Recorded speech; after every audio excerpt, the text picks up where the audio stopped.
घर में सब मुझे राजा के नाम से बुलाया करते थे।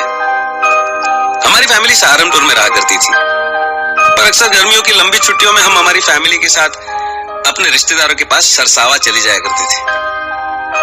बस वहां पहुंचने के बाद तो हमारा एक ही काम हुआ करता था, सुबह सुबह बैट बॉल लो, निकल जाओ, जमकर क्रिकेट खेलो और फिर दोपहर को खाना खाने के लिए घर लौट आओ। उस दिन भी मैं अपने दोस्त बबलू के साथ निकल पड़ा। मैदान के रास्ते में काफी लंबा यूकेलिप्टस जंगल का एक बहुत बड़ा स्ट्रेच पड़ा करता था। इन्हीं घने पेड़ों के बीच में एक जगह पे गांव वालों का कब्रिस्तान हुआ करता था। वहां सारी कब्रें कच्ची थी, यानी छोटे छोटे टीले जैसी, जिसके बारे में लोग कई तरह तरह की बातें किया करते थे। नेचुरली हमें भी इस कब्रिस्तान से दूर ही रहने के इंस्ट्रक्शंस थे, पर बचपन की मस्ती में बड़े बूढ़ों की बातें कहाँ समझ में आती है यार। इसलिए शॉर्टकट लेकर हम कब्रिस्तान के बीच में से ही जाया करते थे। उस दोपहर भी हम लोग और दिनों की तरह खेल के उधर से ही लौट रहे थे। जून की दोपहर थी और हवाएं और उनसे उड़ती सूखी पत्तियां अजीब सी आवाजें कर रही थी।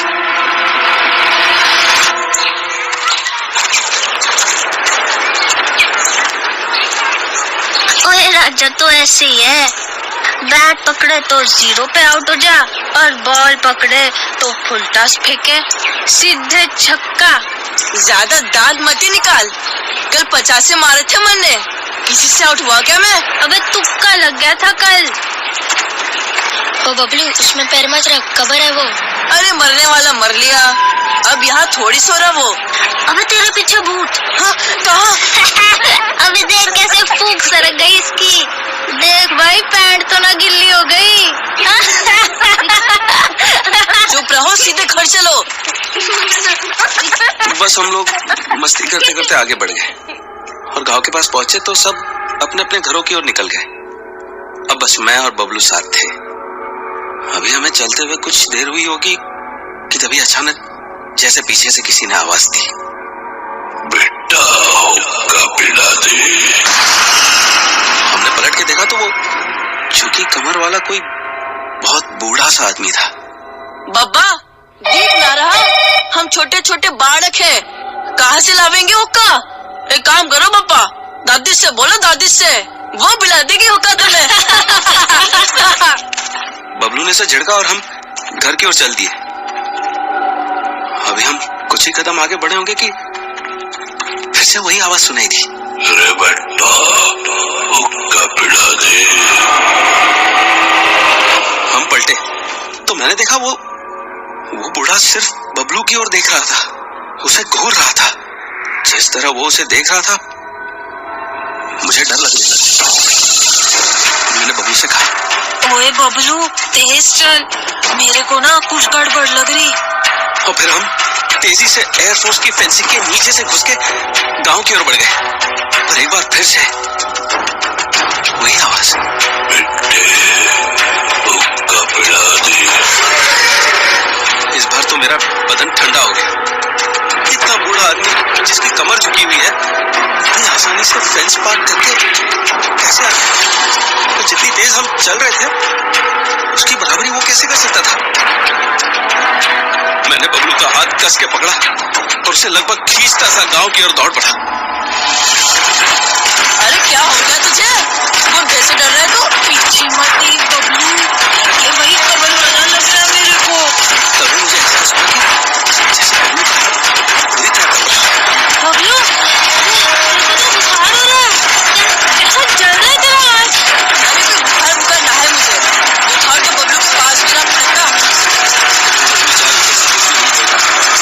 पर अब तक मुझे भी बहुत डर चुका था। मैं जानता था कि वो जो भी है मेरा नहीं बबलू का पीछा कर रहा है, क्योंकि वो सिर्फ बबलू को ही घूर रहा था।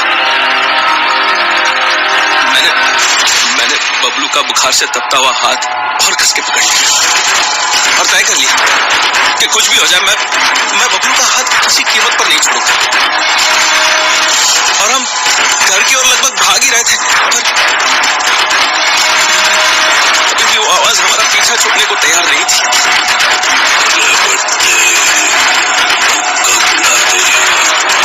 इसके बाद पता नहीं किसी तरह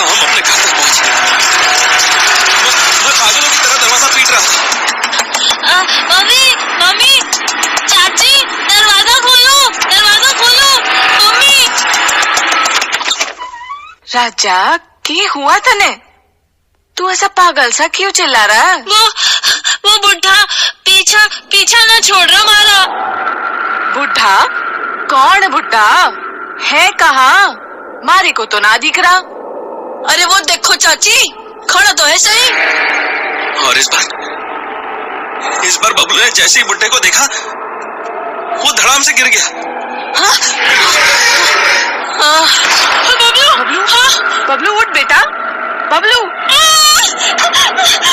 उसी ने किया है, उसी ने पीछे पड़ा है हमारा। बेटा साफ साफ बोल, कौन पड़ा है? किसने किया? माँ देख ना माँ, मुंह ना खड़ा है। इस बार जब मैंने पीछे घूमकर देखा तो वो बुड्ढा जैसे 15-20 दिन की सड़ी हुई लाश था। अजीब सी गंध का झोंका आया मेरी नाक में। लगा जैसे मुझे उल्टी हो जाएगी। खून जम गया मेरा।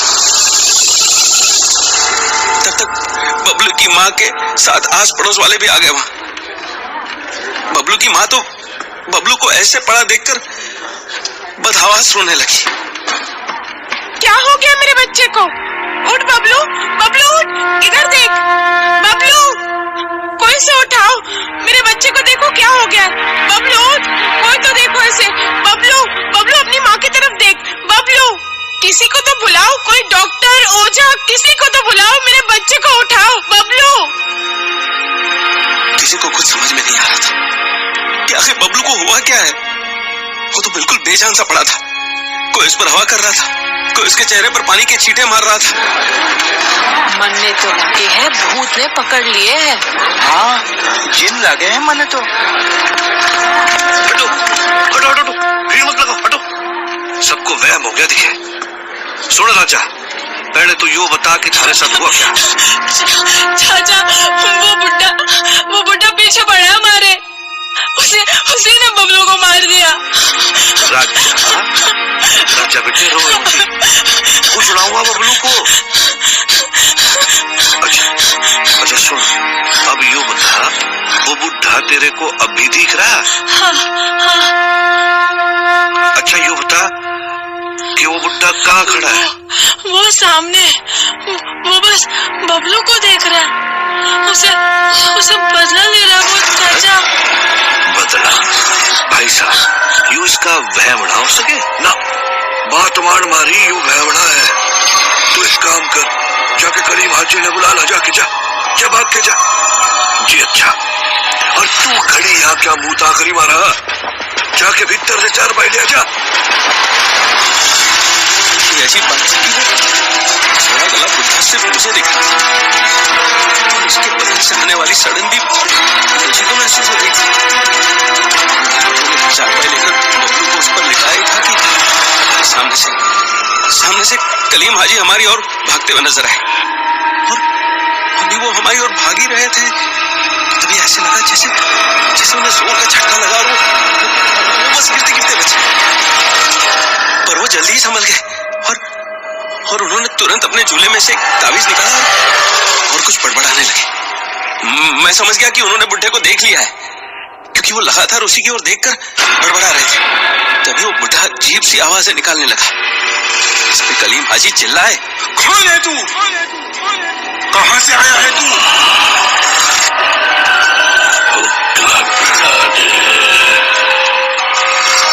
मेरी बात का जवाब नहीं देता, यही गाड़ दूंगा तुझे। बोल, कहां से आया है तू?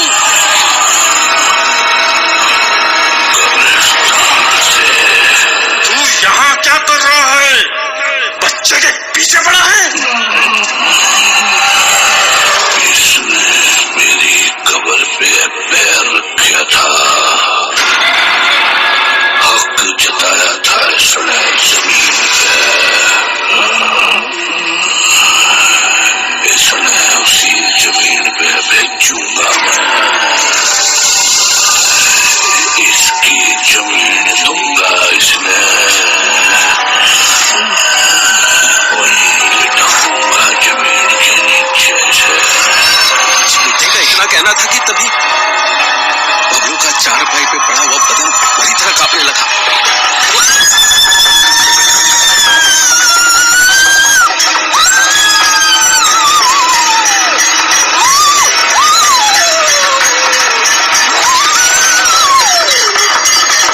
और तभी कलीम हाजी ने जोर जोर से चैंटिंग शुरू कर दी। जैसे वो बड़बड़ाते जा रहे थे, बुड्ढा गुस्से से जानवरों सी आवाजें निकालने लगा।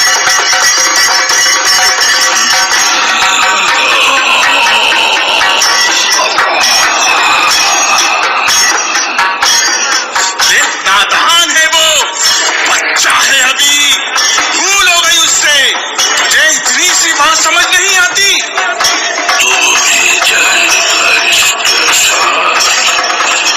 तू मुझे मारेगा?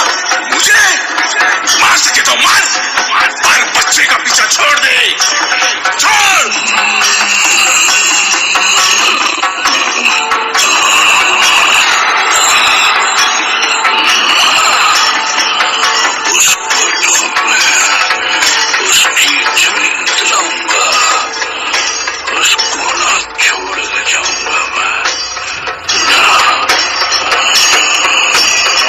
हाजी ने उसकी एक बात भी सुनी, उसे कोई जवाब नहीं दिया, बल्कि उन्होंने और भी जोर से चैंटिंग शुरू कर दी। इस पर बुड्ढा और जोर से चीखने लगा और बबलू का बदन ऐसे कांपने लगा कि अब चारपाई धड़ाम धड़ाम की आवाज के साथ जमीन से टकराने लगी। नादे आलिया मजरूल अजाइब तोजरी हूँ और ना लगा फिर नवाइबी कुल्ला हम्यू गम्यू सैंजली दी नबीवतिका या रसूल अल्लाही वबी बिलाई का या अली या अली या अली।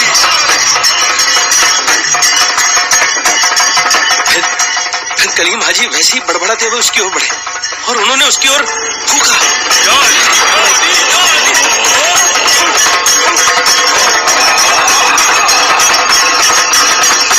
और अली ने देखा सड़ा गला बदन जैसे गायब हो गया।